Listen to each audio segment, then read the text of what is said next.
भक्तजनों, आपको मेरा नमस्कार। आज हम आपको बैसाख मास का अध्याय 18 कथा सुनाने जा रहे हैं। कृपा आप उसे ध्यानपूर्वक सुनना। जय विष्णु लक्ष्मी की सदा ही जय हो।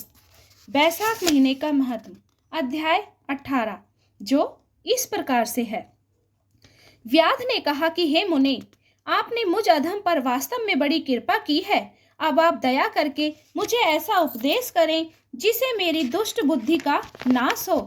तब शंख बोले कि हे व्याध, यहाँ धूप है, चलो ऐसी जगह चलें जहाँ शीतलता हो और जल हो।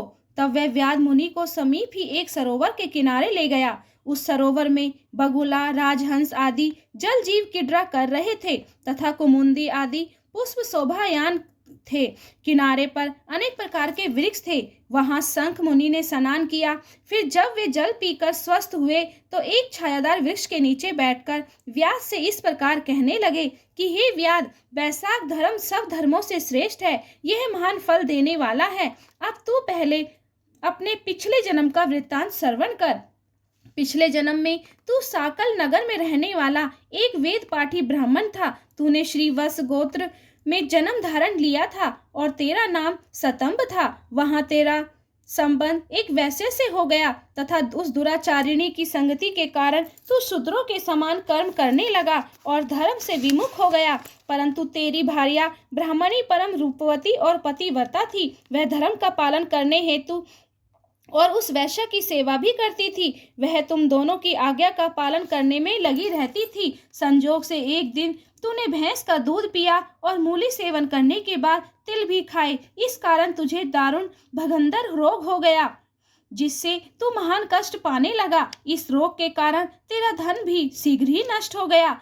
तब तो धनहीन और रोगी जानकर वह वेश्या भी तुझे छोड़कर चली गई। तब तुझे चेत हुआ और अपनी भार्या ब्राह्मणी से बोला कि हे सुमुखी, अब तू मेरी रक्षा कर। मैं अब तेरी शरण में हूँ। मैं तेरी अवज्ञा के कारण अवश्य ही पाप योनि में पड़ूंगा। यह सुनकर ब्राह्मणी ने हाथ जोड़कर कहा कि हे कांत, आप इस प्रकार आर्तवचन कहकर मुझे लज्जित न करें। मैंने ही पूर्व जन्म में पाप किए थे जिनके कारण मुझे यह कष्ट भोगना पड़ा है। आप निश्चिंत रहें, मेरे रहते आपको कोई कष्ट नहीं होगा। ऐसा कहकर उस सती ने अपने पिता के घर से धन मंगाया और उसके द्वारा तेरा पालन करने लगी। उसने बड़ी सतर्कता से तेरी सेवा की और तेरी रोगी शरीर को स्वस्थ करने के लिए प्रत्येक क्षण भगवान श्री हरि का स्मरण करती रही। वह गणेश, चंडी तथा शनैचर आदि सभी देवताओं की प्रसन्नता के लिए व्रत और दान करती थी। संजोग से एक दिन देवल नामक ऋषि वैशाख की गर्मी से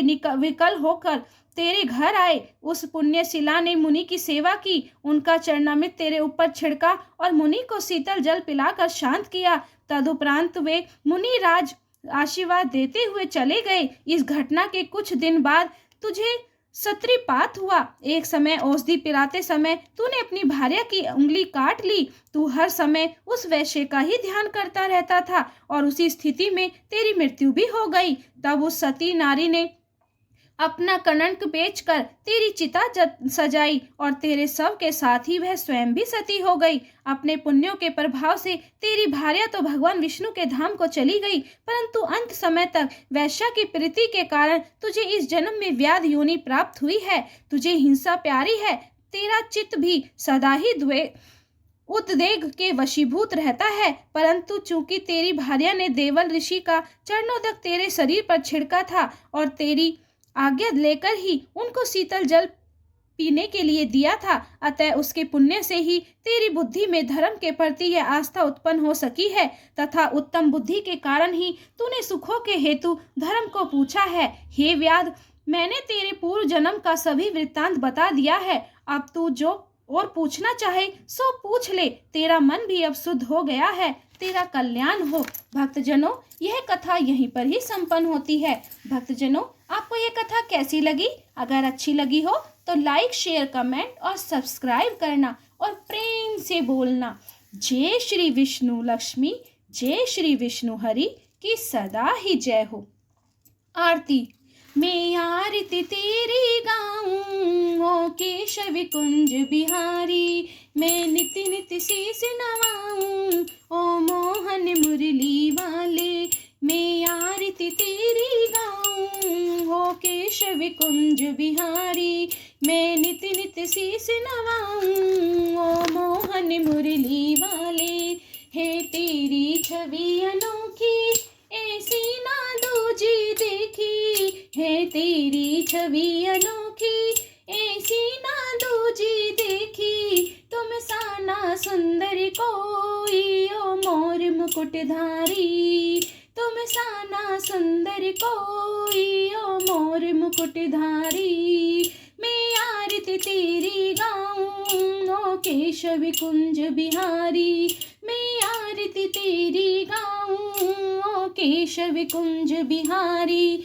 जो आई शरण तिहारी मिट जाए विपदा सारी। जो आई शरण तिहारी मिट जाए विपदा सारी। हम सब पर कृपा करना ओ जगत के पालनहारी।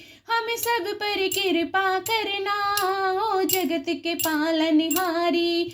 मैं आरती तेरी गाऊं ओ केशव कुंज बिहारी। मैं आरती तेरी गाऊं ओ केशव कुंज बिहारी। मैं नित नित शीस नवाऊं ओ मोहन मुरली वाले। बोलो श्री कृष्ण भगवान की जय, श्री विष्णु लक्ष्मी की जय, बोलो साचे दरबार की जय। भक्तजनों, आपको यह कथा और आरती अच्छी लगी हो तो प्लीज लाइक, शेयर और कमेंट करना और सब्सक्राइब करना और प्रेम से बोलना जय श्री विष्णु लक्ष्मी की सदा ही जय हो।